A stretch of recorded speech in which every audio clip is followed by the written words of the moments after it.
balancing truth, principles, and perspective. This is the Equalizer Podcast.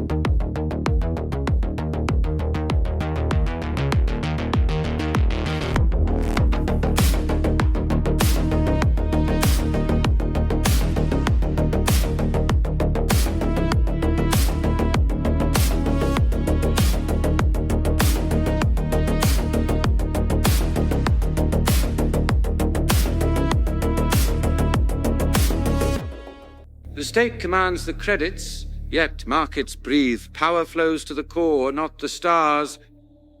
Cold, precise, efficient. That's the promise of state capitalism. A system that claims to blend freedom and control, where markets live, but only on a leash. Today on The Equalizer, we put state capitalism on the scales. A model that mimics free market's vitality while keeping its heartbeat in the hands of the state. State capitalism looks like capitalism, but functions more like socialism wearing a suit. The state owns or directs major industries, energy, banking, technology, and uses them to pursue political goals. There are profits, but they serve power. There is competition, but it's managed. And there is freedom, just enough to keep the machine running. From my perspective, where individual liberty is the moral high ground, state capitalism is a clever deception. It sells prosperity while quietly confiscating autonomy. The 20th century burst state capitalism out of crisis. Pure capitalism was blamed for inequality and collapse.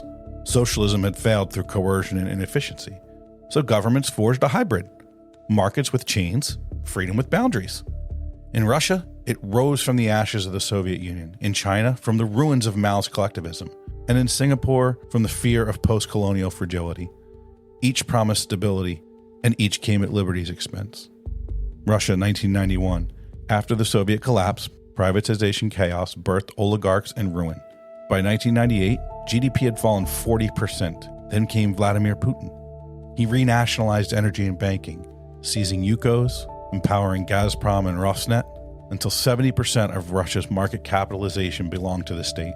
Today, energy exports fund war and repression. 10% of GDP goes to the military. Sanctions isolate the economy. Cronyism thrives. This isn't a free enterprise. It's a marketplace where every profit is political. China, 1978. After Mao's disasters, tens of millions dead, Deng Xiaoping opened the economy. Socialism with Chinese characteristics, he called it. Private businesses returned, but the party never left. By 2025, 97% of banking assets remain state-controlled. State-owned enterprises still produce 30% of the GDP. Xi Jinping's Common Prosperity campaign is tightening the leash again, blending profit motives with political obedience. The result? Rapid growth, vast surveillance, and liberty rationed by loyalty.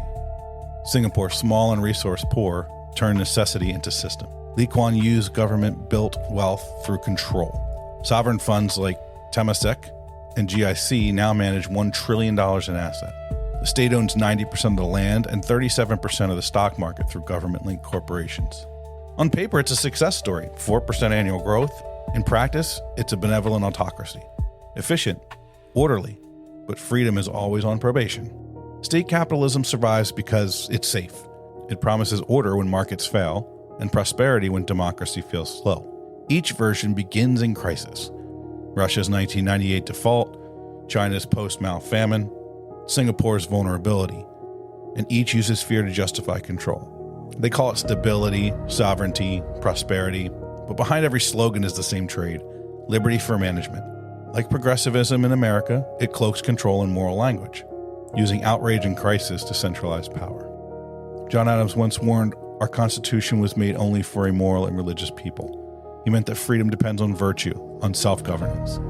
State capitalism assumes the opposite, that citizens can't be trusted to govern themselves, so the state must govern for them.